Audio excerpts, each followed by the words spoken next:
You're listening to the Cinemental Podcast. Shall we begin? Welcome back to the Cinemental Podcast, where we discuss mental health in cinema, television, and popular culture, and how it is portrayed. What did they get right, what did they get wrong, and what should you know about mental health?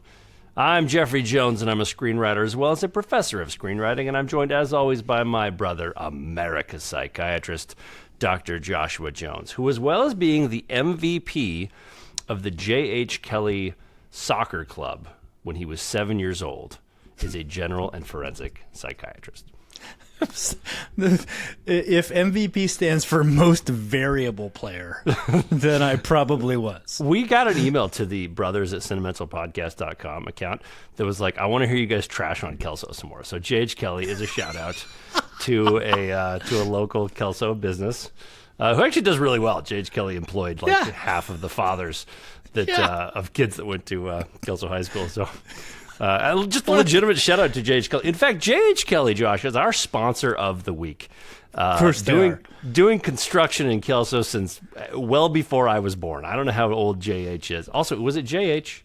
It was J.H., right? Okay. Yep, J.H. Kelly. So J.H. Kelly, they gave us absolutely no money, but they're the sponsor of the week. Go Kelso. Oh, God. Well, Jeff, before you launch into things, I just want to let people know, you're going to hear Jeff throw me some shit today because we're going to get really, really nerdy.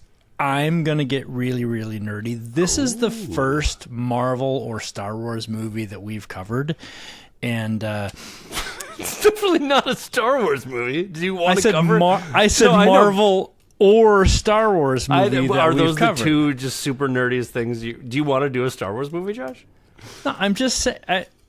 See, listeners, viewers, he's doing it already for no reason other than I'm a big nerd about Marvel and Star Wars, as opposed to nothing else. Right, and Star Trek. I'm more the Star Trek nerd, I think, than you are.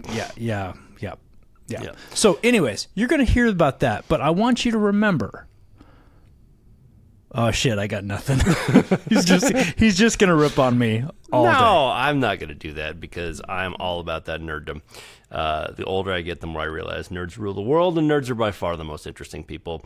We want you to start your week off right, ladies and gentlemen, with our podcast. So we drop a new episode every Monday at 6 a.m. Eastern, and then we drop. No, that's not right. At 9 a.m.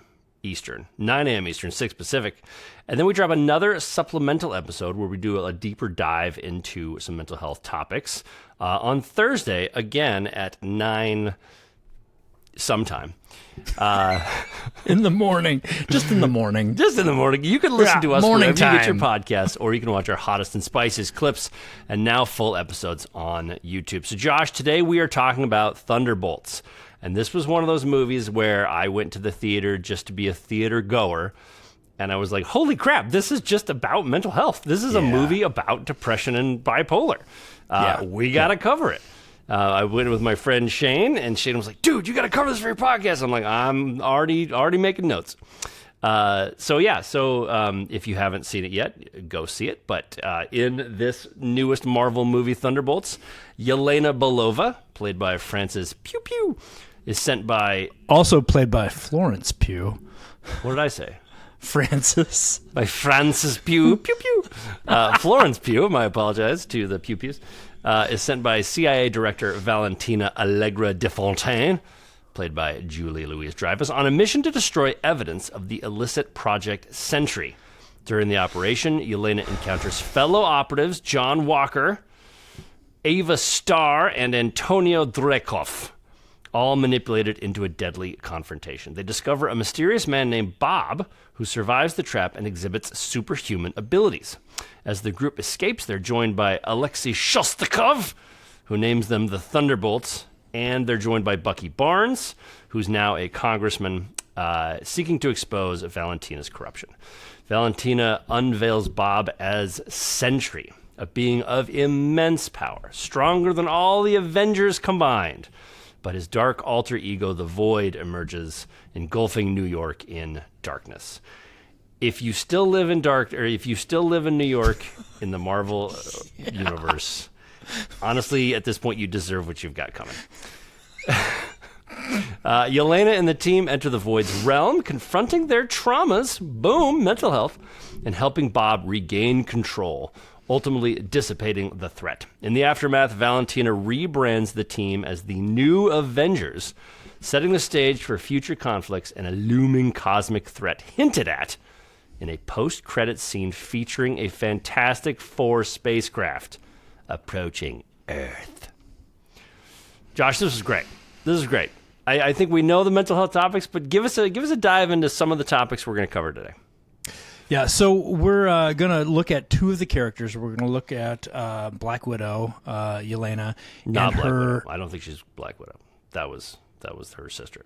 No, she's the new Black Widow. Is she Black Widow? Yeah, That's her name? yeah. Oh, all right. Black Widow. There we go. My apologies. The new Black Widow. My yeah. apologies to Frances Pew Pew. I did it on purpose. Florence Pugh. Yeah, no, I know, I know you did it on purpose. So we're gonna look at her major depressive disorder, and we're gonna look at Bob's bipolar disorder. We're also going to talk about trauma and how it pervades the Marvel universe. Although we'll probably get more into that on Thursday. Yeah. But Jeff, I thought this was a very good movie. This returned some of the magic of the Marvel Cinematic Universe. This movie is also more akin to some of the comic book themes than some of the other Marvel Cinematic Universe movies have been, which I really liked. These were a bunch of flawed characters coming together, and I thought it was great.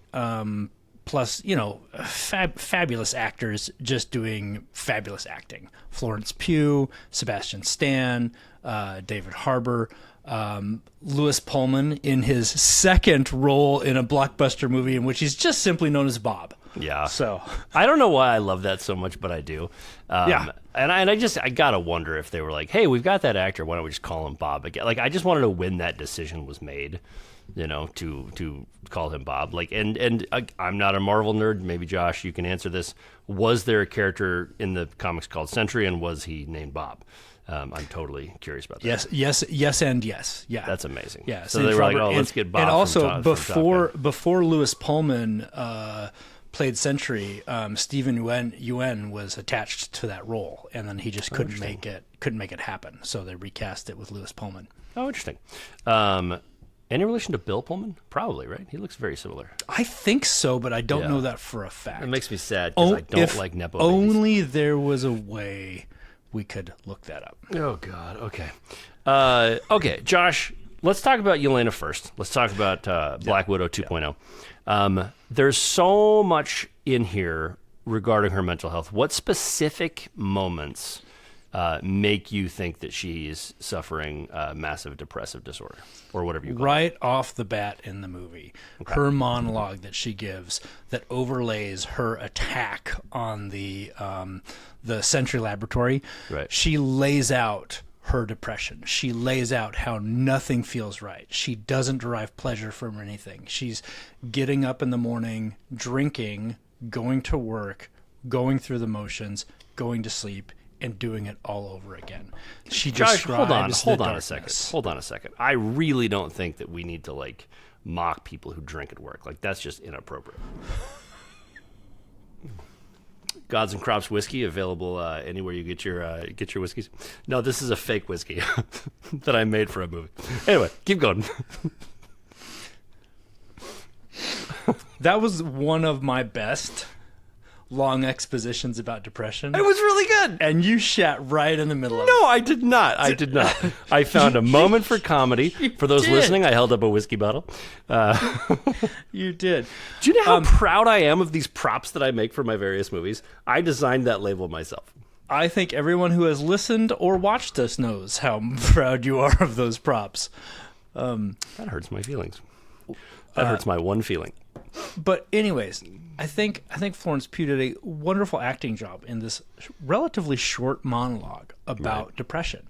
And I mean, that describes it. As somebody who myself has battled major depressive disorder, that's what it feels like. You're going through the motions. And in fact, she actually describes kind of the working depression that a vast majority of people who have major depressive disorder kind of go through.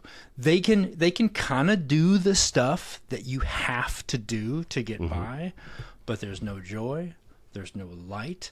Her father, the Red Guardian, played by David Harbour, remarks on it a couple times that the light has gone out of your eyes. That's depression. That's the darkness. That's the noonday demon, as it's been described. And I think this was great. This was a great portrayal of this. Yeah, no, I agree. I don't know nearly as much about this stuff as you do, obviously, but like, you know, even I'm sitting there like, oh wow, this is a great portrayal of depression. Let me ask you this: so there's a scene at the end where she decides to take a risk and walk into the darkness, and I don't think she knew exactly what was going to happen, but she was willing to walk into the darkness. Essentially, there's a high percentage that she's going to die. And you could argue that that might be committing suicide. Does she make that jump if she's not depressed? Or is that an act of depression? That's a really good question. I think in the context of this movie, that is an act of depression.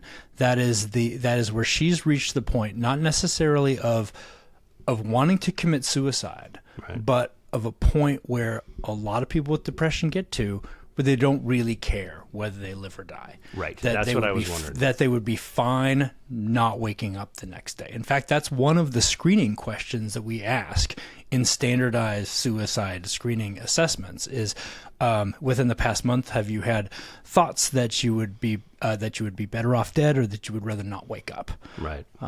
And so I think in that moment, Jeff, you're probably right. She just like, you know what? I don't really care. If this goes well, it goes well. If I die, I die. Yeah. That makes sense. At the very beginning of the movie, they don't actually say at any point that she is suicidal, but they allude to it because at the very beginning of the movie, as she's describing in her monologue the depression, she's standing at the top of the second tallest building in the world, about to jump. Now, we find out as she does it that it's all part of the invasion plan. She's got a parachute, etc. But they allude to, I think, suicidality in that moment. Yeah, I don't doubt that at all. I agree. I mean, you know, hanging out the end of a building is certainly, you know, a very powerful symbolism for, you know, wanting to kill oneself. That was used at the beginning of The Pit, which was a movie or a TV show that we both loved. But you know, both at the beginning and the end, both of those guys wanted to jump off the roof. So include in this analysis the post-credit sequence. Did she pull out of her depression? Maybe she did. She's still functioning. She's functioning at ostensibly a higher level. I mean, they said it was 13 months later. A lot can happen in those 13 months. She certainly seemed like she'd pulled out of her deepest, darkest depression. Although I think that during the events of the movie, she was also doing that by finding connection with others, right, by finding purpose, finding meaning. You know, mental illnesses are some of the diseases that you can actually make conscious choices on how your body reacts to. And she was making the conscious choice during that movie, and subconscious at some points, to fight, to belong, to interact with people, to kind of extend a lifeline to Bob and give in to hope, which I think thought was really neat. And that, you know, by the way, that's a little bit why group therapy works for some people with depression and other mental health issues. So generally well written movie about mental health. Yeah, this is the kind of movie where I'm like, I feel like a psychologist specifically wrote it. And I didn't look up who wrote it, and I guarantee they're not a psychologist. But every movie has a theme, and every movie has what's called the low point. And the low point is where the character either makes a change or they don't. So they either revert to who they were at the beginning of the movie. They essentially like die if it's, you know, classic Shakespearean. They don't learn the lesson, or they learn the lesson and they move forward. It was very clearly the lesson of this movie that friendship is what cures all.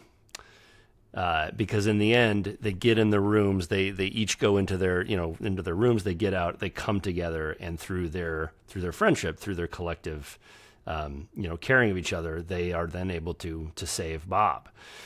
And I just thought that was an amazing theme, an amazing choice, but it's also great mental health.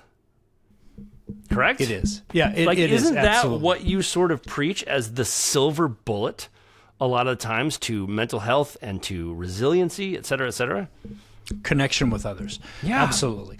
While connection with others and, having friendships, having close ties to your family, close ties to your community, including, church, school, etc., it's not a cure-all. Right. It's absolutely one of the top things that you can do to actively take a role in perpetuating your mental wellness. Yeah. Yeah, I thought it was beautiful. I thought it was heavy-handed. I didn't care. I didn't want there to be a subtle message for a movie where most of the time we just want to see people flying around. I don't think Marvel movies are the time for subtlety. But, in a world where everybody's just consuming online, this was about community. This was about friendship. Yeah, I'm gonna argue with you there about Marvel movies not being the place where you want subtlety. You're right. We want to see superpowered people bashing into each other for sure. But throughout all of the Marvel movies, not all of the Marvel movies, some more recent ones have been kind of turds. Through many of the Marvel movies, there are underlying subtle messages about mental health. No, I agree. Wellness. And we're going to really dive into that on Thursday. So let's hold that thought for then. But I'm excited about talking about Marvel. I just didn't want you hanging out there being so wrong. I appreciate that, Josh. Yeah, That is a very brotherly thing to do, is to make sure that we never ever make a mistake. You are you are welcome. And then point that out. That's really, really kind. Okay, so there's another moment that I loved with Yelena, and I have a very strange question to ask you about this. There's a moment with her father. Yeah. And it's a great moment at the beginning where she goes and visits her father, and she's like, "Hey, haven't seen you in a year," blah, blah, blah. And then there's a beautiful moment where she just spells out how terrible she's feeling to her dad. And the dad's like, "I didn't know what to do, and I didn't know if you needed me." And she's like, "I needed you." I just think it's so hard to be a dad, and I think it's so hard to be a daughter. Whose responsibility is it to come together? When you have adult children, it is a shared responsibility. Right. Yeah. So it's a shared responsibility. But you said something interesting there. When you're an adult, it's not the child. At what point does it become their responsibility? 18? Exactly. 18, the moment you hear this, son, the moment that thinks that you turn 18. No, I mean, look, we think that your brain really matures and your personality settles in around the age of 25. There's certainly developmental milestones before that. There's developmental milestones after that as well. Yeah. So I think it's around 18 because that's when the child can really be out on their own. I have a theory, and it's exactly what you just said, on their own. I think that people who don't leave, people who just stay in their parents' house, who don't essentially leave the nest. I'm not talking physically. I'm talking about spiritually, emotionally. If you don't leave the nest, you really haven't done the work to, mature and show that you kind of live in the world. Mm-hmm. But I think that after you leave, then now you've committed to the responsibilities of adulthood. And now you have to share those responsibilities of, hey, my family situation isn't the way that I want it. I need to be an active participant in fixing it. Right. Yeah. Agree. Completely agree. And I think that was what you saw there in that moment between Yelena and Red Guardian. And it was a good moment. And he said, Red Guardian said, "Well, I know now. So let's move forward together." And that was great. Yeah, I agree. And look, to people out there who might be struggling with relationships with their parents, it is your job. It is half your job to come to them. It is half their job to come to you, and you don't have to make it great. It's because it's not only yours to fix. It takes two to tango there. But if your relationship isn't great and you're hoping that your parent changes, I think that the question you have to ask yourself is, can I have a great relationship with them if they don't change? Mm-hmm, mm-hmm.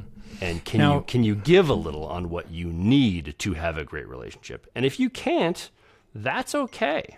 You're entitled to have the friends that you want. And you're entitled to have the family that you want. But it is your responsibility to make that analysis.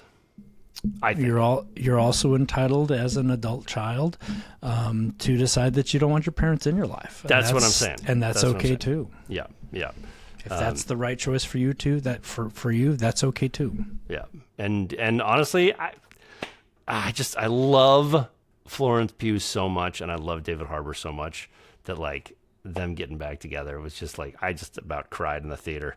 But I was like, I'm not crying in a Marvel movie. I will cry at Wreck-It Ralph, and that is where I draw the line. But I love that scene so much, Josh. I just love that scene so much, and I just hope that one day when my daughters leave the house, you know, they have the wisdom to forgive whatever it is they're mad at me for, you know, and come back to me.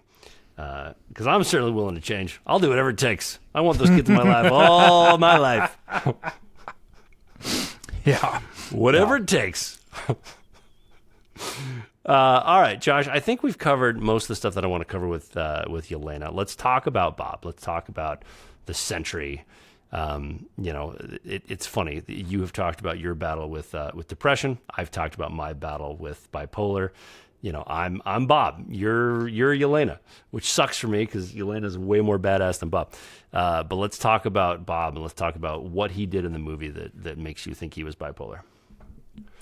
Well, he describes his bipolarity, and he describes it best in a scene where he's talking with Yelena, and he says, I have these extreme lows, and then I have these extreme highs.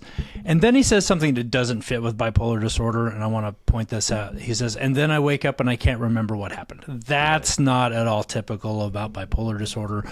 Most people have, you know, really good memories of what are really firm memories of what has happened during their depressive or their manic episodes. So that doesn't fit with bipolar disorder. That's kind of a conceit that they threw into the movie kind of as a plot point. Which I don't understand. I didn't understand that plot point. Yeah, I'm not really sure why they did it either. I kind of have to go back and look at the comics. I mean, they take a lot of liberties with the comics. In the comics, Sentry has schizophrenia, not bipolar disorder. Oh, interesting.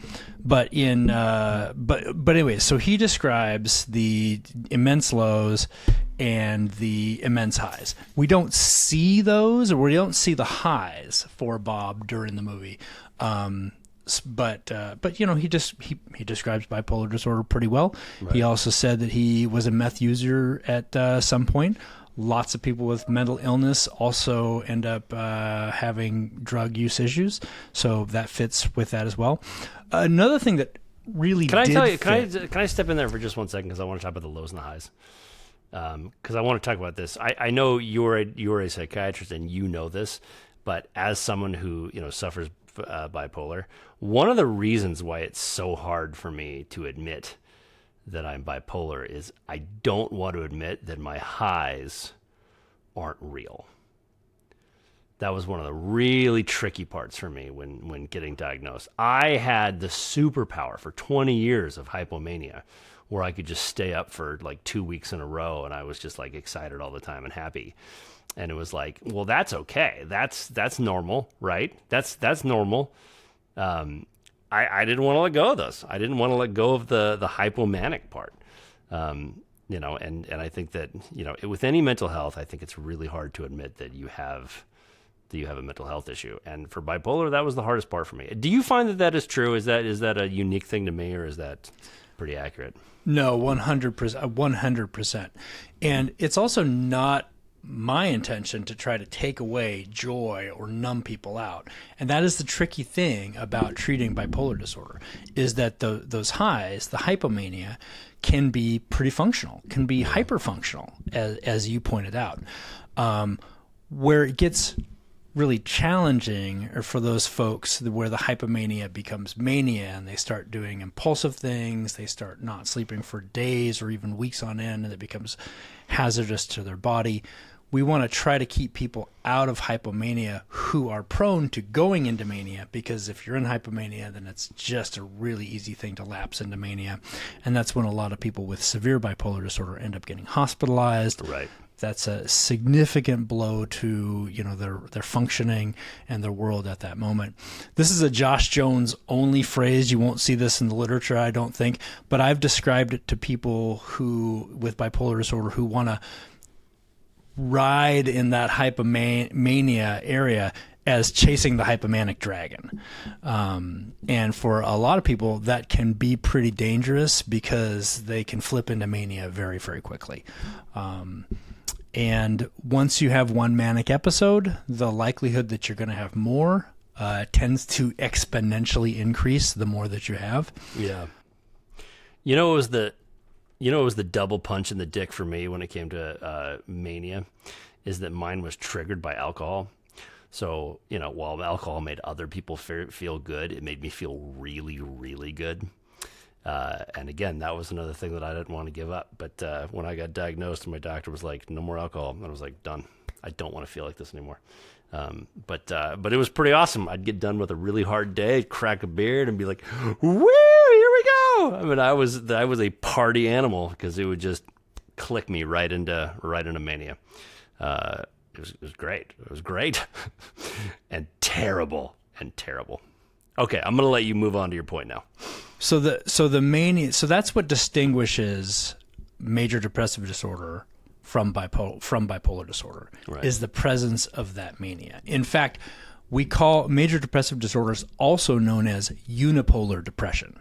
So bipolar disorder, unipolar depression. The point I want to make about bipolar depression, which is what I think you see Bob actually exhibit during the movie, is that it's harder to treat than unipolar depression for reasons that we're not totally clear on. And if you have honest to God diagnosed bipolar disorder, it's a different set of medications that tends to help with that depression than for folks with unipolar depression. So you'll typically treat somebody with unipolar depression with your SSRI or SNRI antidepressant medication. And if for real honest to God bipolar depression, while antidepressants of the types that I just mentioned can be prescribed, and it's not wrong if your doctor does so, the ones that we have the most evidence base for actually helping are a medication called quetiapine, lithium, and a medication called lamotrigine. And the tough part is that they're often, well, first of all, the diagnosis of bipolar disorder is often delayed by years because it's harder to catch somebody wanting to get a hypomania episode treated than to get the depression Sure. treated. And they tend to get treated for depression before they get treated with medications that actually work for bipolar depression. Is that first one you mentioned with the Q? Is the generic for that Seroquel? The generic is quetiapine. The brand, it is marketed under the brand name Seroquel. Okay. Oh boy, Seroquel was a magical drug for me. Whew. Man, and it's still like if I just lick one, I just pass out. I pass out for 12 hours, and like so when I feel myself slipping into a manic state, I'm just like, leap, and then boom, 10 minutes later, I am done, and I get just the best night's sleep. Yeah, so you know, if you I don't take it anymore, so I've got a bunch left over. So just email me at brothers at Cinemental. I'm kidding. Just don't do that. Kidding. Jesus Christ, Jeff.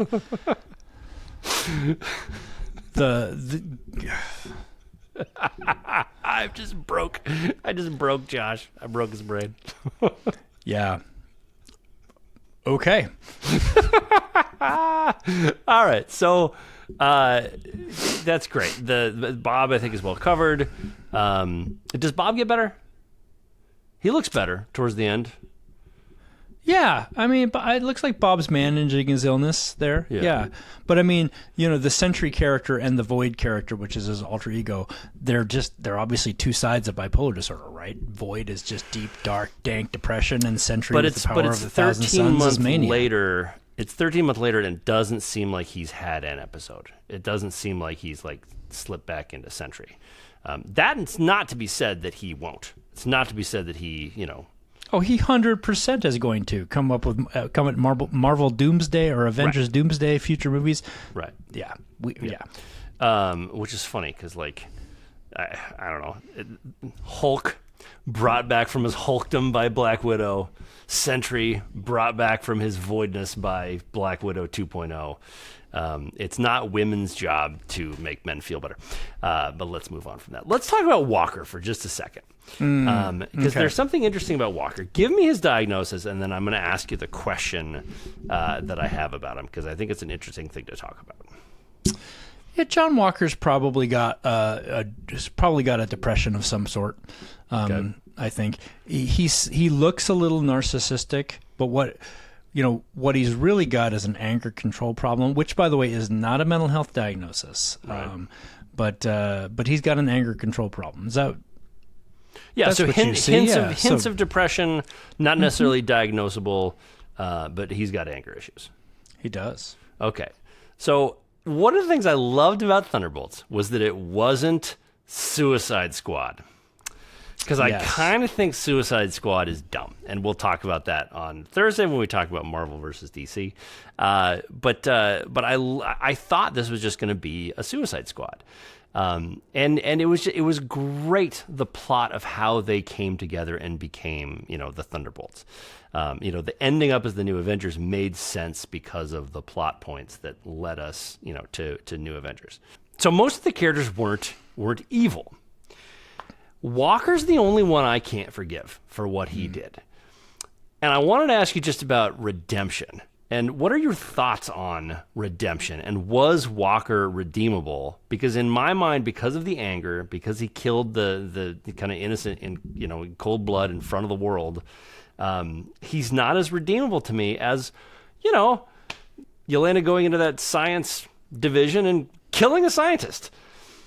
Who was probably, he was working on some scary stuff, but he was trying to tell Yelena that his boss was bad. So he was trying to do the right thing. He ends up dead. I don't hold it against Yelena. Why do I hate Walker so much? And the broader question, do you believe in redemption, and what does it take for you to feel like a character is redeemed? Even just in cinema. Yeah, I believe in redemption 100%. I think redemption is actually a very American quality. And I think Walker is 100% redeemable. I don't. He did kill an innocent, for sure.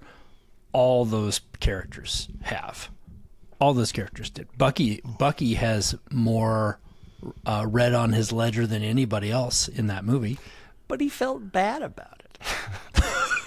Sure, Walker feels bad about it too. No, he doesn't. Walker doesn't feel bad about anything he's done, and that's why in my mind he's not redeemable. I disagree. I think he does feel bad about it. Walker was a good soldier. Here's Walker's problem. Walker has an anger control problem, but anger is a secondary emotion. At least that's what I believe, and I've not seen an instance in where that hasn't been borne out. I second that emotion. Every time you say secondary emotion, I'm going to sing that, by the way. Walker's underlying emotion is inadequacy. Cheater. Yeah. What? Yeah. I said cheater because you skipped secondary emotion. His underlying emotion is inadequacy. Uh-huh. We saw that. Now I know you hated the scene where he was ignoring his baby in the crib and scrolling through his phone. Oh, but I hate it so much. What they showed us that he was scrolling was a news article about how he failed as Captain America. And in the Bucky versus Winter... He could have been reading the step-by-step guide of solving cancer, and I would not have cared. When it's your time to be with your kid, be with your kid. Jeff, I get it. I'm not defending that. Sounds like you're defending him. But I'm okay. Then you think that 8 billion people on this planet are irredeemable? Then You know what? That's an entire other podcast. That's an entire other podcast. My point is that how could he not feel inadequate? This was a terrible setup. There's one Captain America, and it was Steve Rogers.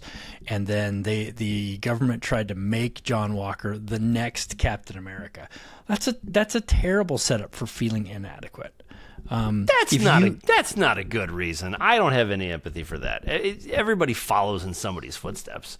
You know, if your dad's a badass, then you have to live up and be better than your dad, or you're going to live a lifetime of inadequacy. Get over yourself.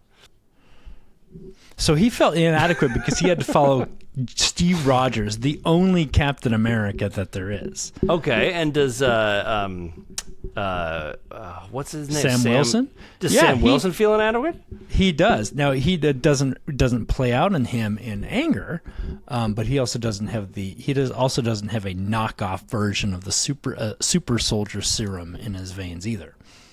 Oh, so he has even less capabilities than John Walker. And again, I'm supposed to feel bad. Maybe it's that it's because he's a ginger. I don't know, but there's just something I don't like about him. And a nepo actor. Oh, I really don't like him now. I really don't like him. Who is his parents? Kurt Russell. That's Kurt Russell's kid. I do. That's like Wyatt Kurt Russell. I do like Kurt Russell though. I don't know. I'm gonna have to think about this. Yeah, I don't know what your deal is with him. Now he's a total dick. I mean, don't get me wrong. I have a student, and I can't get into the particulars, but this particular student, did something very bad. He ended up in jail, and I looked at him on the first day because he told me his history, and I was like, I don't see it. I don't see the guy that entered jail. I see the guy that left jail. And he's one of my best students, and he's a really nice guy. And I just see the guy who's in the room with me now. And so I just think that redemption is such an interesting topic because I don't expect anybody to forgive somebody that hurt them really badly. But I do think it's okay that the rest of us don't see them in that same light. I think that, if you pay your debt and if you feel really bad about it, then that's the ball game, and someone's entitled to that redemption and to be thought about for who they are and not for who they were. I don't know. I just think that's an interesting. But I don't think that John Wilson or whatever the heck his name is, I don't think bad Captain America has gone through the work of trying to redeem himself or trying to feel bad about it. But who knows? Maybe I'm wrong. You are. So, anyways. Okay. Yeah. Josh, that's enough for me from Thunderbolts. Love the movie. David Harbour's character. I wish we could get into him a little bit. Maybe we'll do that on Thursday.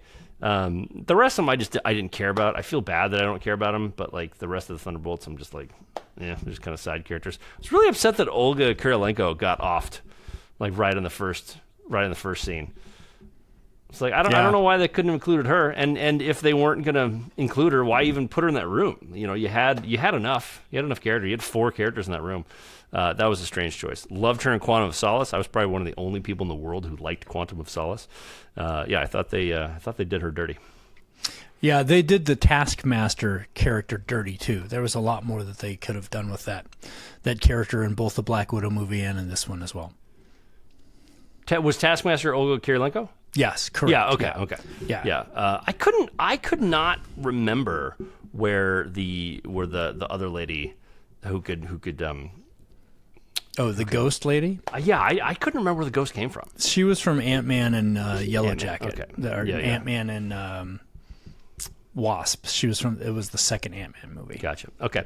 All right. So we're gonna dive some more into Marvel on Thursday. We're gonna talk about a little bit of Marvel versus DC, what makes Marvel movies so good in terms of the mental health portrayal. So look forward to that on Thursday. But with that being said, Josh, thanks as always for watching or listening to Cinemental and our coverage of Thunderbolts. If you like this episode, please subscribe anywhere you get your podcasts. You can also watch clips of Cinemental on YouTube, where we'd love to hear what you'd like us to cover next. You can also watch my companion series, The One Thing, where I take a deeper dive into screenwriting, both available on the Large and in Charge channel on YouTube. Follow Dr. Josh Jones, America's Psychiatrist, on Blue Sky. This has been a Large and in Charge production. For Josh Jones, I am Jeff Jones, and we will see you on Thursday.